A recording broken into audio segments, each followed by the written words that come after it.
कांग्रेस चुनाव समिति ने एक बार फिर बहुत सारी सीटों पर तफसील से चर्चा की। आपने देखा कि 124 विधानसभा की सीट कांग्रेस पहले ही बहुत दिन पहले घोषणा कर चुकी। 42 सीटों की घोषणा हमने और कर दी। कांग्रेस ने तो 2/3 से ज्यादा सीटों की घोषणा कर दी, पर बीजेपी एक सीट की भी घोषणा नहीं कर पाई। क्या हम जेपी नड्डा जी से पूछ सकते हैं, नड्डा साहब आपको किस बात का डर सताता है? नड्डा साहब को डर क्यों लगता है? क्या इसलिए कि बोम्मई जी और नड्डा साहब और मोदी जी और अमित शाह जी जानते हैं कि भाजपा ने सीट घोषित की और भाजपा में भगदड़ मची। भगदड़ के डर से वो सीट अनाउंस करने से डर रहे हैं। नड्डा साहब डरिए मत, क्योंकि 40% कमीशन के भ्रष्टाचार का सच तो 6.5 करोड़ से अधिक कर्नाटका के हमारे भाई बहन जान चुके हैं।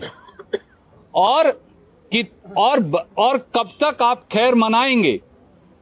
मुख्यमंत्री कहते हैं मैं अपनी सीट से नहीं लड़ूंगा, मुझे दूसरी सीट दे दीजिए। अधिकतर मंत्री कहते हैं मैं अपनी सीट से नहीं लड़ूंगा, मुझे दूसरी सीट दे दीजिए। भैया, अगर आपके पास लड़ने वाले उम्मीदवार बचे ही नहीं हैं तो कुछ फिल्म स्टार भर्ती करो, उनको टिकट दो, कुछ फिल्म एक्ट्रेसेस भर्ती करो, शायद आपकी बात बन जाए। शायद इसी वजह से आप सीट अनाउंस नहीं कर रहे। और दूसरा महत्वपूर्ण मुद्दा जो आप दोनों ने उठाया, फेडरलिज्म, संघीय ढांचा जो इस देश में है, उस पर कोई आक्रमण नहीं कर सकता। भारतीय जनता पार्टी की महाराष्ट्र की नाजायज सरकार ने, क्योंकि वो वोट से चुनी हुई सरकार नहीं, वो भगोड़ों को इकट्ठा करके बनाई हुई शिंदे सरकार है, तो भाजपा की भगोड़ी महाराष्ट्र सरकार ने अपनी एक स्कीम कर्नाटक के 500 और 600 गांव के अंदर लागू कर दी और 94 करोड़ रुपया आवंटित भी कर दिए। हम ये सवाल पूछते हैं मोदी जी और अमित शाह जी से, क्या आप इस देश में सिविल वॉर करवाना चाहते हैं?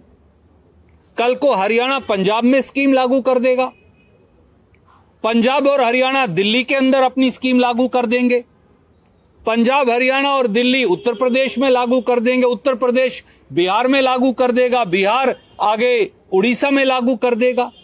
आप इस देश में सिविल वॉर करवाना चाहते हैं? आप प्रांतों का टकराव करवाना चाहते हैं?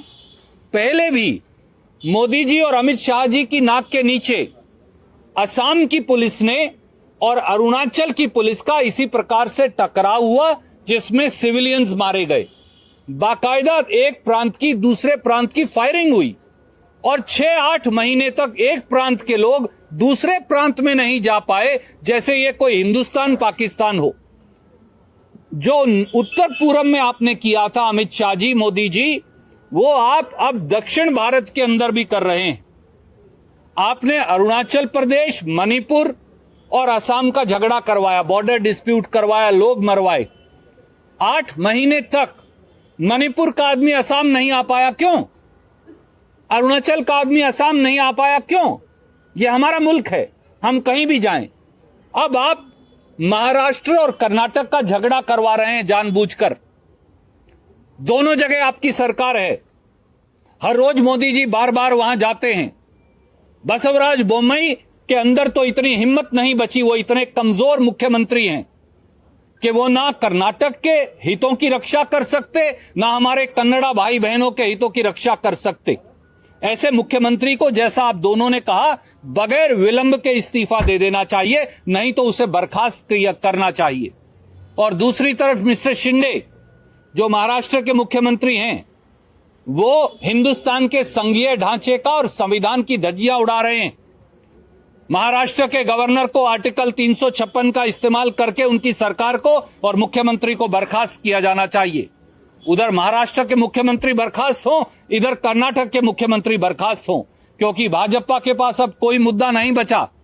उन्होंने सारे हथकंडे अपना लिए, हिंदू मुसलमान, शमशान कब्रिस्तान, जातियों का टकराव, SC ST का टकराव, लिंगायत वोका लीगा का टकराव, अब कुछ नहीं बचा तो अब प्रांतों का टकराव करवा रहे हैं। केवल और केवल तोड़ने की ये नीति है। जब उनके पास सब खत्म हो गया तो अब वो चाहते हैं कि महाराष्ट्र और कर्नाटक का टकराव हो, लोग आपस में मरें, पुलिस एक दूसरे पर गोली चलाएं और ये रोटियां सेकें। हम ऐसा नहीं होने देंगे, क्योंकि भारतीय राष्ट्रीय कांग्रेस अभी जिंदा है।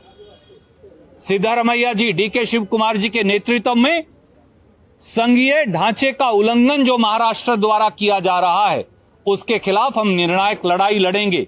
और हम मांग करते हैं प्रधानमंत्री वापस ना आए कर्नाटक, अमित शाह जी वापस मत आइएगा कर्नाटक, या तो शिंदे को बर्खास्त करिए और इधर बोम्मई जी का इस्तीफा लीजिए, और नहीं तो कर्नाटक मत आइएगा चुनाव का प्रचार करने, क्योंकि कर्नाटक के लोग आपको माफ नहीं करेंगे।